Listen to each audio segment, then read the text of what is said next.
opening this week, brought to you by our good friends over at AMC Theaters. Natasha, what's coming out this week?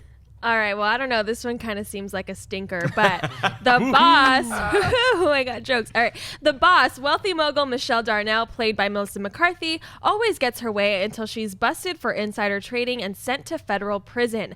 After leaving jail, Darnell finds herself broke, homeless, and hated. Luckily, she tracks down her former assistant, Claire, played by Kristen Bell, the only person who's willing to help. While staying with Claire and her young daughter, the ex-con devises a new business model for a Brownie empire. And I am a huge fan of Melissa McCarthy. I think she's one of the funniest people on the face of the planet. This movie, I have a little bit of apprehension going into it, though, because the trailers haven't really locked me into it. I haven't laughed that much watching it. I giggled some, but the premise I like. It's almost like trading places from the perspective of Dan Aykroyd as opposed to Eddie Murphy, which seems like something that's going to be ripe for comedy. My issue with this is that I think Ben Falcone's a very good actor, and he's married to Melissa McCarthy in real life, I believe. I don't know if they wrote this one together, but Ben Falcone directs it, and he also directed her in Tammy, which is just not a good movie at all. It looked like one of those movies where everybody shows up and they just expect the laughs to happen, and they just don't. And there's some more dramatic stuff in that movie too, but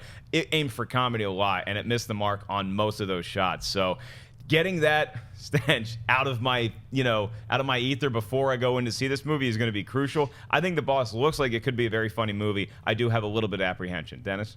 To be honest, I'm not looking forward to this movie at all. I saw the trailer and I didn't laugh. Like, there was only one part that I laughed at, which was at the end where it's like right before Kristen Bell goes on a date, and that looked almost like it was improvised anyways. Mm-hmm. Just nothing in this hit it. And I'm not a person who's like, oh, I'm sick of seeing Melissa McCarthy. I actually like her a lot, and I like the movies she's in. Kristen Bell, I'm a big fan of. She hasn't really hit with movies except for Forgetting Sarah Marshall, and she's been in like all.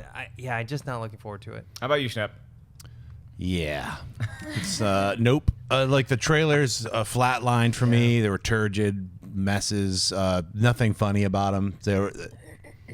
I don't know. I don't want to see this movie. I love Melissa McCarthy and Kristen Bell, and it's like the trailers are just so flat and unfunny, and like that forced awkward comedy where everyone probably on set was like, "Is that funny? I don't know. It'll probably be really funny once we cut it together." And then the person editing is like, "Kill me." So it looks like garbage. The only possibility is it's a rated R movie, and maybe they just couldn't show the best jokes in the trailer. That's the only thing I'm clinging on to. But that happened with Grimsby. I mean, it's like you saw Grimsby, right? I did, yeah. And it was funnier than the trailers, right? It was funnier than the trailers, but the trailers not only did I think weren't that funny, but they also like used jokes I'd seen done in other places before. Right. So I was not looking forward to that, and it actually pleasantly surprised me to a point where it's very shocking comedy. Here, you're not going to have the benefit of shock value. I know it's rated R, but the main reason why it's rated R is because Melissa McCarthy loves dropping F-bombs. And when I saw Spy, I thought Spy was a pleasant surprise to me. That was directed by Paul Feig, who also did The Heat. So he helped on Bridesmaids, and he's doing Ghostbusters. So he's worked with Melissa McCarthy a lot too. He's not involved with this picture. He's at least not directing it. So